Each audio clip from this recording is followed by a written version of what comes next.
Story 1. Early days working the help desk for a company. The store manager called saying they could not process credit cards, so I began walking them through troubleshooting their network, router, and wireless. I asked what lights they saw on the router, and they said they did not see any. I began tracing the power cables and changing outlets. I did not ask if the store had power, which it did not.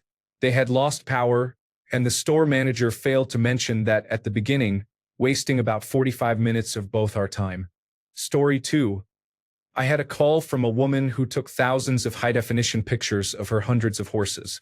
She would quickly run out of space on her MacBook hard drive. At that point, she would place a sticky note with the date on it, put it on the shelf, and buy a new MacBook.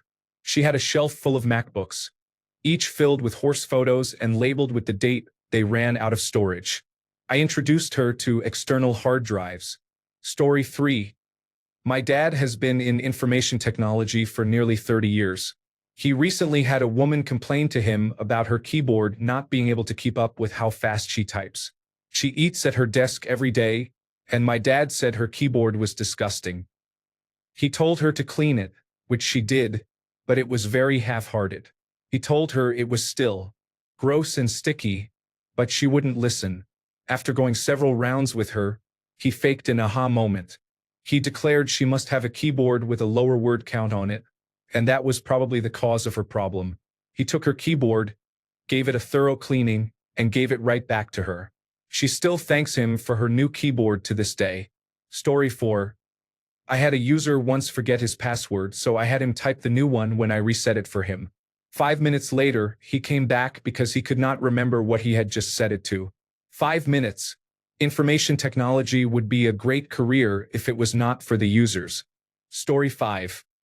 One of my coworkers spent the entire workday making one button for the user interface of an application we were all working on. Workday as in 8 full hours. When he had someone come over to help him, he would go on his phone. We both work in information technology. Application development specifically. He made me feel better about my imposter syndrome. Story 6.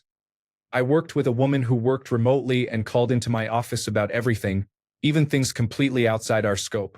She would call if her TV was acting up, if her personal phone was not working properly, and even about her coffee machine. We sent her a new monitor for her work-from-home setup with a docking station. She connected her laptop to the dock, but tried to use the onboard graphics from the laptop by plugging an HDMI cable into the port. The monitor we sent her did not have an HDMI port, only a display port. She called the office to say she was not getting any display on the monitor, so we joined a Zoom call with her. Not only was she plugged into the onboard graphics, but she also had her husband plug the cable into the monitor because it was too hard for her. Her husband somehow plugged an HDMI cable into the display port. The monitor was completely damaged. Story 7. I am not in information technology, but while I was working, I overheard a conversation where a man was asking for help with his computer. He said, "Oh, I see. So when you hold that button down, it makes the letters capital." He did not know how to use the shift key. Story 8. I completed a course where an elderly woman was re-entering the workforce. She did not know how to turn on a personal computer. Each time she approached a new computer, she could not turn it on because she did not know what to look for. Every time, someone else had to turn it on for her. Story 9. I work for a managed service provider, so most of my information technology work is remote. A woman called to report that her mouse did not work. She was a new hire with all new equipment. I guided her through all the physical troubleshooting steps and connected remotely to see if it was software related. Nothing worked. Operating under the principle that users often do not follow instructions, we scheduled a technician visit. Upon arrival, when she went to demonstrate the issue, she physically picked up the mouse and pointed it at the screen, like a television remote. It took everything in me to not let the shock show on my face. Having to explain to someone in upper management how to properly use a mouse, while wondering how they even have the job, and not making her feel bad about it, was a true test of my strength as a person. Story 10. Remotely guided someone through turning off their battery backup. She couldn't press the button because it just feels flat. There was a small plastic door in front of the button that needed to be opened first. She was the chief financial officer, assisted someone in getting their personal computer back on and transferring their data to a portable drive. Their computer had been stolen, and they only had a monitor left. They mistakenly believed some files were stored on the monitor, tracked a stolen laptop by remotely accessing it. The user was on a video chat with his girlfriend, discussing how he stole the laptop while at McDonald's using it. Story 11. In 2015, on the south side of Chicago, I upgraded a movie theater to require computers for managers. I had to teach someone how to double-click. They clicked, then clicked again. I showed them to click, and they clicked, then clicked again, too slow. I put my finger over theirs as an example. He left the office and came back with a hot dog for me. Sadly, I can't imagine he stayed after the computer transition. Story 12. My uncle, who was a computer technician in the 1980s, could not figure out why his mouse pointer would not go all the way to the bottom of the screen. It turned out that his mouse kept hitting the wrist support on the mouse pad, preventing it from moving further. This was a man who was paid six figures in the 1980s as a computer technician. Story 13. His computer was cheap, broken, and worthless because he was pressing the plastic Dell logo on the chassis rather than the power button. The power button was clearly marked. Story 14. Years ago, I worked in help desk, and our company had a small application on all the computers where you could set which programs automatically launched when you logged in. I received a call from a woman upset that Microsoft Excel did not launch automatically. I asked her to try launching it from the start menu, and she refused. She insisted that she spends 40 hours a week using Microsoft Excel, so I needed to fix the issue immediately. There was a system-wide problem with the company application, so I explained that and asked her again to try launching it from the start menu. She refused again, saying she was not a programmer. I had to remotely access her computer and launch Microsoft Excel for her. Story 15. We had a customer whose CD would not play. My colleague asked her if the shiny side was up or down. It was up. The same woman was asked to hold her power button to restart the computer. Her computer turned off. My colleague asked what she saw. Nothing. Took a few minutes for them to realize she kept holding the power button indefinitely so it would not restart. Another customer would call us nearly hourly, frustrated because she could not find an icon on her desktop. She had a roaming profile with many icons on her desktop and would move computers throughout the day. The monitors had different resolutions, so the icons would move. I probably have many more stories, but have forgotten them since my clients forced me to forget them. My favorite was the first client I mentioned having an issue with their home network. I went to their house. The office was full of glam shots of her topless, and she came home with her husband after having plastic surgery. He offered me lunch, and it was the grossest leftover Philadelphia cheesesteak imaginable. I hated that day. My most awkward experience was when a chief financial officer was fired, and she had all of her professional cat pictures on her company laptop and wanted them. The law firm she worked for said she could have them, but the office manager, who hated her, had to approve each picture being transferred. I had to sit between these two women, looking at cat photos for about 3 hours, getting them approved one by one. She also looked like the lady from The Office who loved cats. Story 16. A few months ago, my company hired a new employee. In a company of over 250 users, some frequently call while others never do. This person submitted 46 support tickets during his first 3 weeks. Needless to say, he did not last long. He was young, so this was not unexpected. Story 17. I used to receive completely incoherent emails from someone who appeared to be illiterate, not just computer illiterate. I remember one that said, "I think it done working, need a new one." That was it. I had to call her every time and ask what she was talking about. Yes, English was her first language, and she was as white as Paula Deen. Story 18. Someone submitted a ticket requesting help with a pencil sharpener. It was not an information technology-related issue, but assistance was provided to close the ticket. Upon a quick inspection, it was determined the pencil sharpener was not plugged in. Story 19. I pride myself on being the understanding information technology professional. I am very good at understanding someone's technology experience and tailoring my language to their level. I received a call. I came back from lunch and my screen is now black. I thought maybe the personal computer failed or something blew. When I arrived, I grabbed the mouse and the computer came back on. I explained, "Oh, that's a screensaver. After 15 minutes of inactivity, the screen just turns off. Move the mouse or touch a key and it comes right back on. Have a nice day." The next day, I received the same call from the same person.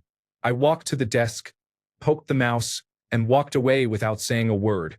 I still feel bad 25 years later, but honestly, you tried nothing. A simple touch would have fixed your problem. Story 20. So many. Having to direct the user's cursor over Zoom when corporate policy prohibits screen control. Oh my God. I have to say, healthcare customers take the cake. The level of ineptitude is stunning.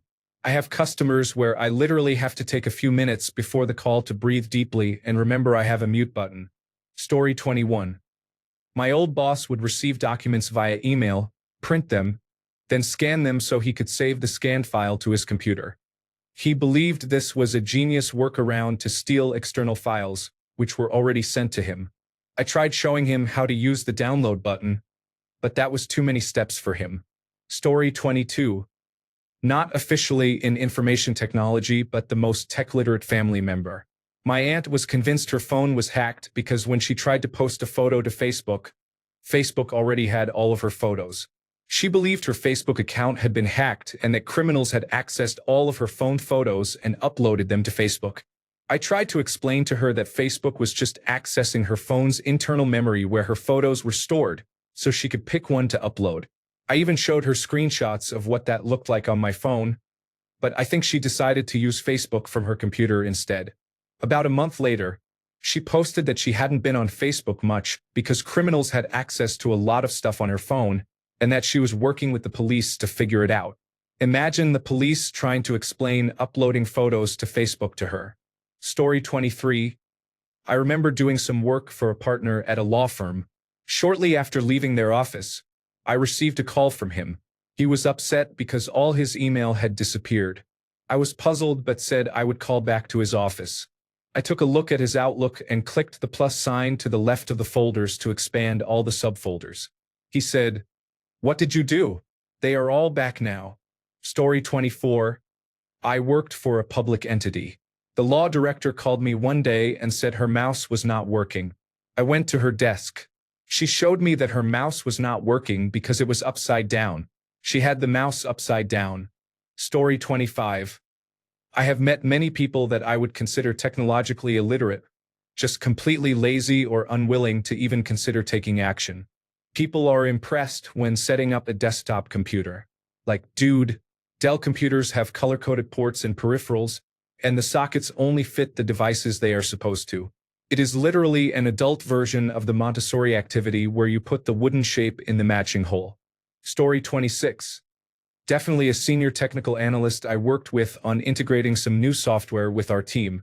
Actually, it was surprising how ineffective he was. We dealt with him directly and often needed others to join to explain his incoherent thoughts. Honestly, I have no idea how he has a job.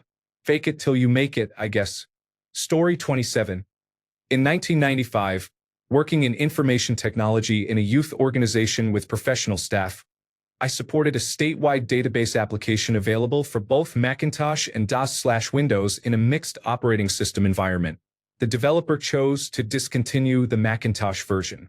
We needed the data from those using Macintosh computers and decided to run an emulator on the Macintosh to execute the DOS version of the program.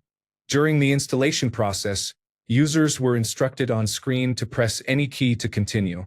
One user called for technical support. Frustrated because she could not find the any key, I had to assist the person who could not make this simple step. Story 28. I'm an old-timer. My first information technology job involved installing hundreds of computers.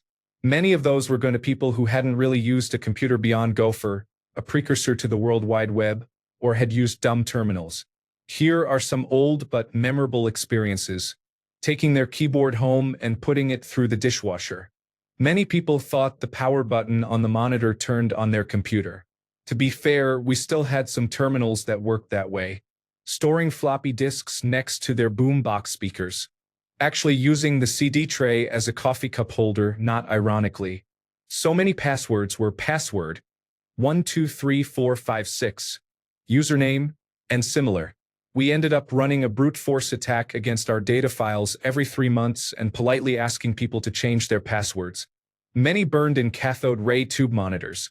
Comments like, "I don't like screensavers," or "I don't want to have to enter my password again." We had one woman who was fantastic at computer-aided design but was completely lost outside of the software once we upgraded to Windows 3.11. There were many calls just to get her back to a comfortable place. Story 29. My computer won't turn on. The power strip was nailed to the desk to keep it off the floor.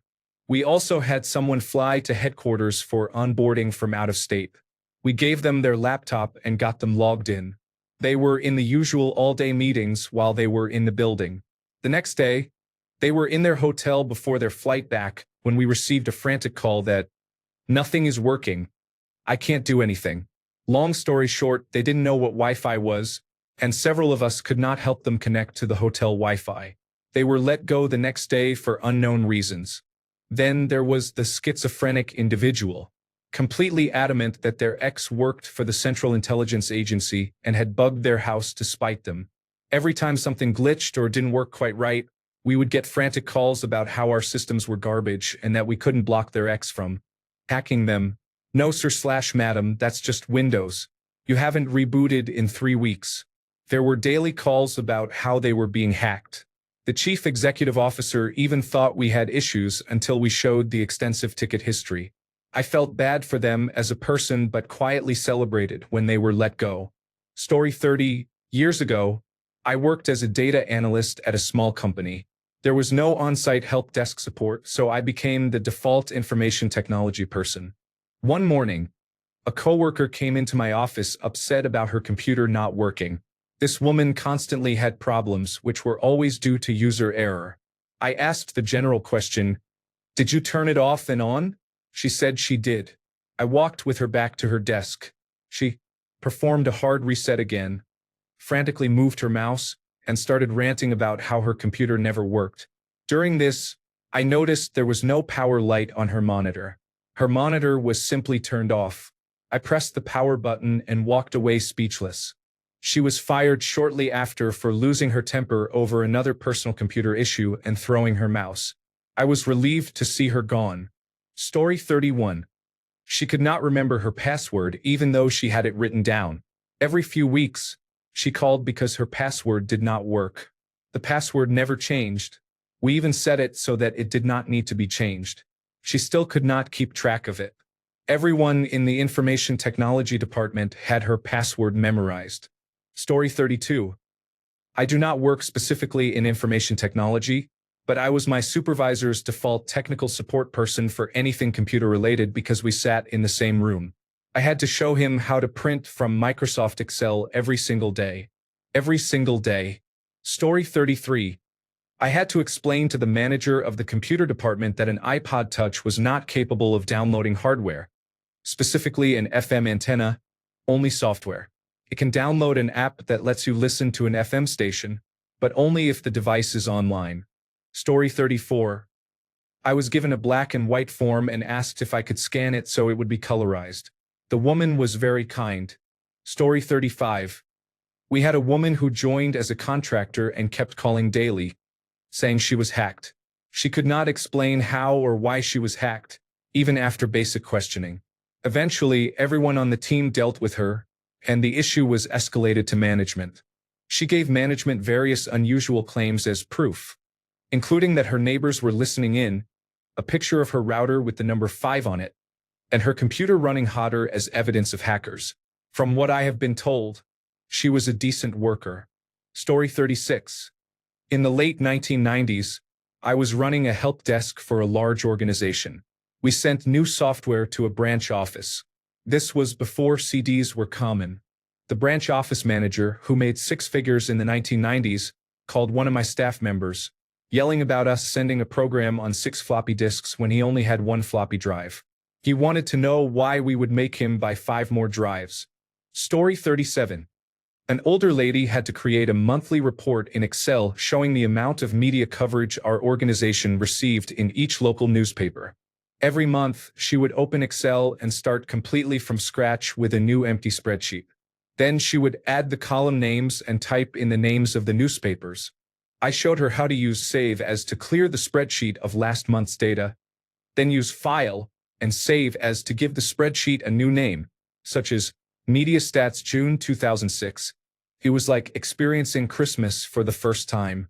Story 38. I don't work in information technology, but I know enough to get by, and the information technology team at my company is pretty inexperienced. I feel like they were asked if they had seen a computer before, said yes, and the hiring manager hired them. Story 39. We used networked telephones. The cable goes from the wall to the phone, then to the computer. A young lady called distressed, saying nothing was working. I went over and saw that she had the phone cable plugged into itself, creating a loop. Her PC was plugged into the surge protector, which was unplugged from the wall. Once everything was up and running, she called again. This time, Microsoft Excel was not working. I asked what she meant. She said that after all the trouble of setting up the computer, Excel wouldn't run her financial formula, and that I must have messed it up when fixing everything else. I reinstalled Microsoft Office for her. She said it was still not working. I asked to see the problem. She said when she entered the data in the cell for September, it would not run. She was entering data for September 31st. I chuckled and said that day does not exist. I believe keeping calm is IT and not rubbing it in helped, as she was less likely to get upset in the future. Story 40. I am not in information technology but work at an engineering company.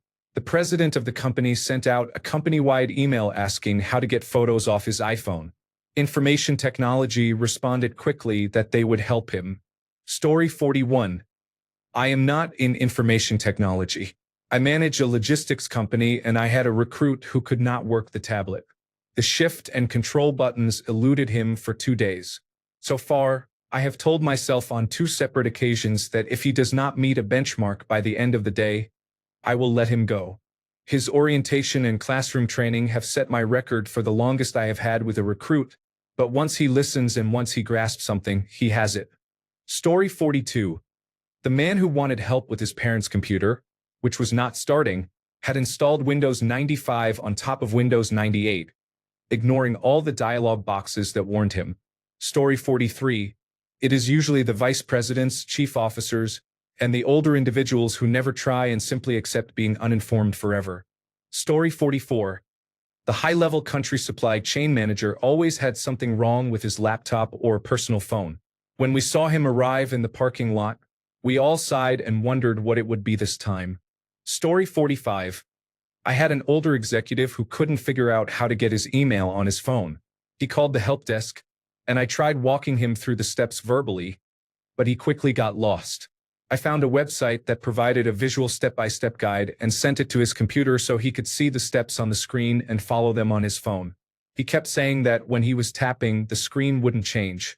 After a few minutes, I asked if he was following along on the screen. Yes, I'm tapping the phone on my computer screen, but my phone keeps not changing. I told him we would have to send a technician to help him in person. Story 46.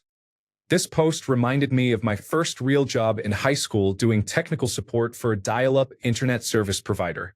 It was the late 1990s when the internet still had that new car smell. An elderly man called, and he could not hear well. He said he wore 3 hearing aids and turned them up so high that they picked up interference from his computer, making it even harder to hear me. About an hour later, he showed up at my office with his computer setup mounted on a piece of plywood. It was a small Macintosh 128K with a tiny 9-inch screen he could barely see. An external 14.4 kilobits per second modem and a keyboard were neatly secured to this board. He hauled it in a beautiful mint condition 1960s Volkswagen bus. The owner of the company told me to help the elderly man and follow him back to his home. When I arrived, it was just something simple like the modem not being plugged into the phone jack. Story 47. As a store manager for Tandy in the 1980s, I was on a head office visit and saw a framed fax with an image of an 8-inch floppy disk. The information technology support team put it there to remind people that when they were asked to send a copy of a disk with an issue, they should specify to send it by post. Story 48. I had a person once complain that a short video was taking too long to load and watch. They said it was taking 2 minutes and 44 seconds every time, and that was too slow. When I visited to verify this, the video itself was 2 minutes and 44 seconds long. When I left, they still did not understand why it would take 2 minutes and 44 seconds to watch the entire video. Story 49. Some of our retail clients in a small but strategically important shop were having problems using our software. A colleague and I visited for a day to provide training. They were unable to operate the mouse properly due to limited and jerky movement. I cleared some space on the counter, giving them more room than the previous small area, and the mouse began to work properly. Then, a couple announced they did not know how to hold the mouse correctly. I told them they should hold it like a bar of soap in the shower. They were visibly shocked and said they would never use a bar of soap in the shower, refusing to continue the training. We made our excuses and left. Story 50. It's a toss-up between one particular police officer who forgot the password to their account on a weekly basis and worked nights, so people had to be woken up to fix it, or the lady who repeatedly reported every single spam email from her spam folder for years despite being told to ignore and delete them every time, yet still somehow managed to get her account compromised every time a passably decent phishing email arrived. Story 51. A couple stand out. I asked someone to press the function 7 key, and they pressed the F key and then the 7 key. Someone kept mixing up left and right clicks on the mouse. Then there are the usual questions. My wireless mouse is not working. Do I need to replace the batteries? Story 52. A lady called in saying the computer was not switching on. I had her check the power and the cable was plugged in. I asked several questions and confirmed there was a light on at the power button. I was confused. Then I asked if she was switching on the power on the screen or the small desktop mini box. She said, "Oh, I did not know what that box was for, so I left it alone." I asked her to switch it on, and it worked. Story 53. Working on the help desk and explaining to doctors and other highly paid professionals that shutdown is not the same as reboot. Another call I will never forget is someone calling in complaining about the speed ramps in the car park and asking if they could be removed. Story 54. It's not so much the people who are technically illiterate that gets me. It's the ones who pretend they are literate. I had an office manager complaining about slowness and outages, so I went out to investigate. She told me, "I am technical. You can talk to me in detail." I showed her charts indicating full saturation of her wide area network link. When she suggested our router was restarting itself, I showed her that the uptime was in weeks. She then complained that the uptime was really slow. Story 55. I work for a managed service provider providing remote information technology support for a wide variety of clients, including several charities. The users for these charities, while very kind, are some of the most technologically inexperienced people I have encountered. I once spent 20 minutes trying to reassure someone that seeing lines across their screen did not necessarily mean they had a virus. I found nothing wrong when I accessed their computer remotely. The display drivers were all fine. Eventually, I convinced them to send me a picture of their display. It was cracked. Story 56. A customer complained that the server was not online. They insisted they had not changed anything.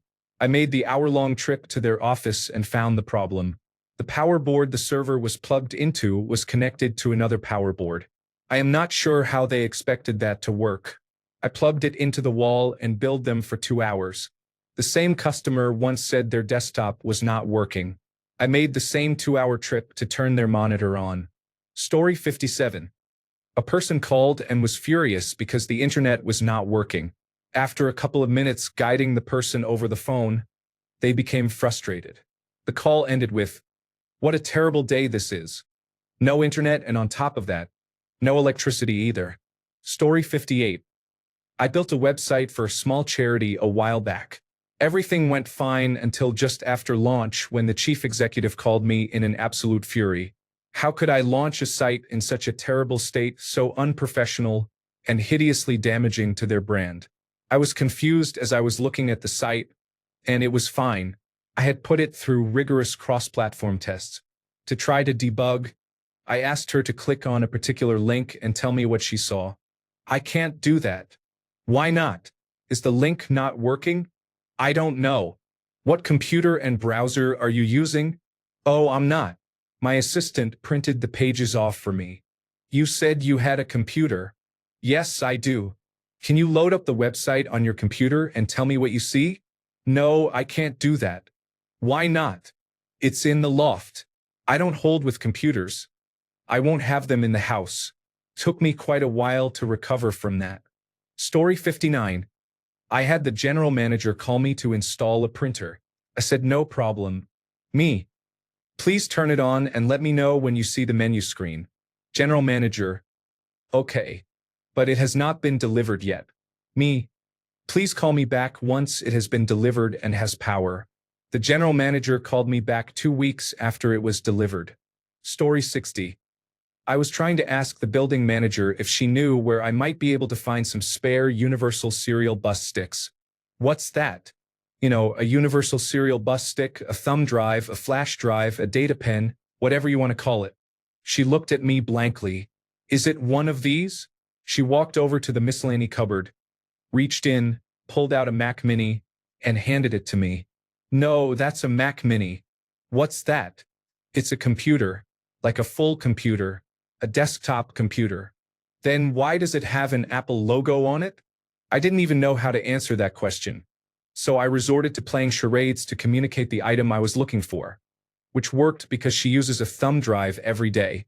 No, she didn't know where any spares were kept. Presumably, that cupboard full of Mac Minis is still going to waste to this very day. She is literally the most incompetent person I have ever worked with. Story 61. In my very first job, I was in a small business with the boss, his wife, 2 trainees, and me. I had to build the website, package the orders, handle communication, take calls, and more. It was 2015. People in France had been using the internet for 15 years, so it was not new. Once, a woman, who sounded about 50 or 60 years old, called because she could not register on our website. She said the form would not accept her sponsor's email. She insisted the email was correct. For example, john.doe@whatever.com. I searched the database for John J nothing, Dodeo nothing, .com, .fr, .net, no matches. I asked if the sponsor maybe had a wife and registered under her email. She said no. After 20 frustrating minutes and her growing more irritated, I asked, "Are you sure your sponsor is registered on our website?" She replied, "What are you talking about? No, he is not." Then it clicked. In France, the word for sponsor is parrain, which also means godfather. She was entering her godfather's email in the sponsor field without questioning why we needed it. I calmly told her to leave the field blank and continue with the registration. I hung up the phone feeling tired, frustrated, amused, and sad. My boss, standing behind me, said, "Well, she's right. It's not really clear." His wife replied, "Come on, it's not rocket science." That was the day I questioned my path in life. Story 62. I asked someone for a screenshot once. They took a photo of the screen with their phone, emailed it to themselves, pasted it into a Word document, then sent me that document. Story 63. Hi. I am not in information technology. I am in marketing, but people treat me like I am in information technology because of the older generation. I had to walk someone through adding a hyperlink in Microsoft Word last month. She is on our legal team and makes very important decisions. Story 64. I once watched Sir William Tyree remove a Pentium processor from a powered-on and running desktop computer. To my amazement, the display remained unaffected, so I let him swap the mouse 3 times before he figured it out. Story 65. I used to do customer support for a large automated testing program and had to help when people had issues. The big ones that stick with me. A user wanted the program to know if certain test steps should be skipped but did not want to put in conditions for it. He just wanted the program to magically know his intentions. The program had a small browser on the start page that linked to the community forum. The user's PC had incorrect time and date settings. which led to a message about expired certificates. He was convinced this meant his license for the product had prematurely expired, even though he could use the program without issue. I showed him the place in the program that displayed his personal licenses as active. The program could interact with databases if you provided a connection string. These are unique to the type of database you use and require information specific to that database. I told him this and gave him a site with templates for almost every type of database. He demanded we provide the completed connection string, even though that would require his internal username and password that I would never have access to. His manager eventually got involved and demanded we do it for them. After 3 months of reiterating that they had to do it themselves and sending the link to the exact page with the template at least 4 times, they replied saying they fixed it. They claimed they found the page with the information they needed. It was the page I had sent 4 times. They acted like they had to dig it out of the 100th page on Google. They also said it would be useful for us to add it to our documentation. It was already in there, and we had linked them to it almost immediately in the ticket. Story 66. The lady who came and complained loudly about the sound on her laptop not working for 6 months, which is ridiculous, said this in front of the chief operating officer. I turned the volume up for her, and she went away happy. Story 67. I joined the information technology department of this company almost 12 months ago and have never encountered so many incompetent people. But one person particularly stands out as being well out of her depth. She is responsible for the Active Directory system, including domain name system. She is supposedly qualified and has years of experience, yet I have had a couple of interactions with her where she simply had no idea what she was doing. I had to talk her through the steps to implement a very simple domain name system record change. It was nothing complicated, just a straightforward change to the value of an existing canonical name record, and then deleting the old value from the cache on the caching resolvers. This is basic domain name system knowledge. Story 68. At one place I worked, the secretary had handwritten the dissertation for her degree because she was very bad with computers. I tried to show her the basics of Microsoft Word, but she could not even understand how to click and drag to highlight text. I have no idea how she managed to get the job. She ended up being a phone answering operator for the approximately 2 years she managed to hold on. Story 69. He was the head of IT at a bank where I worked. He could not understand the windowing system on Windows. Maximize and minimize were unfamiliar to him. He would grab the window and slide it nearly off the screen to create clear space. I tried to steer the conversation toward the IT side of our operational risk management and how we could improve it. He had never heard of any risk management outside financial risk management seen in banks and said to leave it to the finance team. Story 70. At a university in the 1990s, I was a student working in information technology. A professor called to say his cup holder on his desktop was not working. I went to figure out what he was talking about. The CD-ROM drive was half closed and covered with dried coffee that he had been spilling in it for a long time. I had to explain first that it was not a cup holder and second what a CD-ROM was. Story 71. I used to work in IT support for a school. One of the language teachers came to me one day to ask how to get this pointing to a handwritten document onto that pointing to a computer monitor. I assumed she wanted to know how the new scan-to-PDF photocopiers worked. Nope. No, she said, using that, gesturing at the keyboard. Oh, you want to type it? I asked. Yes, she said. How do I do that? Turned out she wanted to be shown how to use Microsoft Word. She was a smart lady.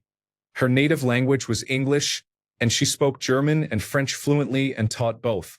It was also 2009, so it wasn't exactly new technology. After getting her started and seeing her struggle for an hour typing with one finger and looking for each letter, I took pity on her. I finished typing the document for her and booked her to come back the next day to show her some tips and tricks. I also put her in touch with our IT teacher, who was basically a secretarial teacher and did not teach any programming or computing basics or theory, to give her some typing lessons. Story 72. Someone who is not technology savvy submitted a ticket to set up their laptop at their desk. This person worked for the Judge Advocate General in the military. They are not unintelligent, I am sure. Story 73. Got a call to say the mouse and mouse mat were out of alignment with the monitor. Intrigued, I went to see what was going on. The user had moved the mouse to the right-hand side of the mat and expected the icon to be at the far right-hand side of the screen. They were amazed and somewhat embarrassed when I showed them how to lift the mouse, reposition it, and keep continuing. Story 74. Not in information technology, but my director of information technology asked me if I needed a second mouse as I was hooking up a second monitor once. Story 75. A 15-year-old on work experience did not understand the concept of files, folders, or saving. She was so used to automatic saving and applications presenting her with her recent files that she never had to manually save or open anything. If a file did not appear in the recent pop-up, she assumed it was gone and started all over again. Story 76. I had to deal with the classics. The screen is all black. The computer wasn't even plugged in. The personal computer won't turn on. There was no electricity at home, and so on. But number one goes to my own mother dumping the personal computer tower because she saw a laptop and thought she just needed the screen, the keyboard, and the mouse. Story 77. I was working at a physical help desk in the mid-1990s when a customer brought his personal computer completely wrapped in garbage bags and duct tape because he had a virus and did not want to infect other customers or our computers. Story 78. I am generally surrounded by some very sharp people. I have had a couple of people who have had a really tough time grasping the bigger picture. They are technically proficient but lack common sense, such as setting up elaborate, expensive hot standby environments for unused quality assurance environments. Story 79. Everyone can be, you just need a healthy dose of not caring. Once, a high-level official at the place I used to work was having difficulties opening a Word document on LibreOffice Writer. She was highly intelligent, could fix some information technology issues, and usually did not need any help. This time, I got a call about that document, so I went up to see what was happening. I arrived, and she showed me how she was trying to open a document when an error message popped up. I couldn't resist and asked, "Did you read the message? If so, do you want to open the document or not? If yes, click yes." Then I went on my way. The message was something like, "The file you are trying to open is a Microsoft Word file. Some fonts and styling may be lost, but LibreOffice will try to keep it as close as possible to the original. Do you still want to open the file? Yes or no?" Story 80. I used to work as phone-based technical support for a couple of pieces of banking software. The people I dealt with were rarely technology savvy but generally nice. I had one person call in and say that he was trying to print something, but nothing was happening. I asked him to make sure his printer was turned on. His response was, "What is a printer?" This happened over 2 decades ago, and I still wonder what he was actually expecting to happen. Story 81. Someone working from home was using their laptop to connect to their work desktop in the office via remote desktop. They always turned off their work desktop when they left and wondered why they could not connect. Story 82. I have 2 examples. One woman, in charge of online content, would load the Word document or whatever and retype all of the words into the content management system. She had been doing that at both her previous jobs and for 3 years with us. I showed her how to cut and paste, and she nearly fainted. Another woman was the personal assistant to the chief executive officer. She called me in a tizzy because she needed to send an email to someone and couldn't work out how to do it. She was literally crying. I went to her office, and it turned out that she had accidentally removed the command bar for that feature in Outlook and had no idea that she had done it, let alone how to restore it. So what she did was call someone and ask them to email her. Then she would reply to their email. She was the personal assistant to the chief executive officer. The chief executive officer and most of the board of directors were on a train in China and asked her to book accommodation for them, but when she rang all the hotels, no one could speak English. She just sat there and cried until she finally called me. Story 83. I had an unqualified employee assigned to my team by leadership. In this role, using Microsoft Excel was crucial. This 50-year-old socialite hadn't worked in 20 years and should have been working at a nonprofit raising funds, not as a low-paid account manager at a mid-sized company. She couldn't touch type, so she stared at the keyboard while she hunted and pecked, often not realizing there was an error on the screen. She was completely unsuited to the role. One day, about a year into her tenure, She called me in a panic. Apparently, she had been working on a spreadsheet all day, and it had disappeared. I called her on Microsoft WebEx, and she shared her screen. I asked her to click on the button at the bottom with the green the 10th. She thought I was a genius. Story 84. I was an information technology manager from the mid-1980s onwards, when desktop personal computers with Microsoft Word replaced typewriters in the office. Some staff resigned rather than learn how to use the new equipment. We expected a slow learning curve for some of them, and training was provided. Those who left were not all older workers. It was simply due to their attitude. Things have always been done like this. Why do we have to change? Aside from that, we had one worker who sprayed lubricant into the laser printer to try to clean a mark it was making on the paper, and another who was eating his lunch while using the fax machine. When a piece of onion fell into the machine, he continued sending a fax of onion slices to a major client. Story 85. I watched a man type a series of receipts into Excel, about 20 of them in a column.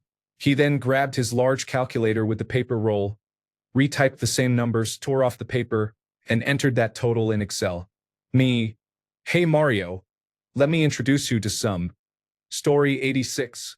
My grandmother by a wide margin. But it kind of depends on what we are looking for. My grandmother knows she is the most technologically illiterate person ever and stays away from technology. However, I did have a colleague almost 20 years ago who actually worked in technical support but knew very little about computers. He did know how to perform some basic troubleshooting taught to him in training, and if that did not work, he would passionately demand escalation of the case, even if everyone knew it was not a technical problem. No, he was not fired because the customers loved him. As far as customers go, it is really anyone's game. Elderly people who did not know how to use a mouse or turn on a computer were fairly common 20 years ago. Determining who was the least technologically literate among them is impossible to say. Story 87. I had a customer place a service call saying their copier was overheating after a paper jam. They wanted us to go out as soon as possible to prevent it from catching on fire. When I arrived, I asked the customer where the overheating issue was coming from. They showed me, and I pulled out the fuser and asked them to place their palm slightly above it to feel the heat. This happens more times than I can count, so it becomes an educational moment for me to explain the role of the fuser. Thanks a bunch for sticking around till the end of the video. Remember to subscribe, and until next time, stay awesome and goodbye.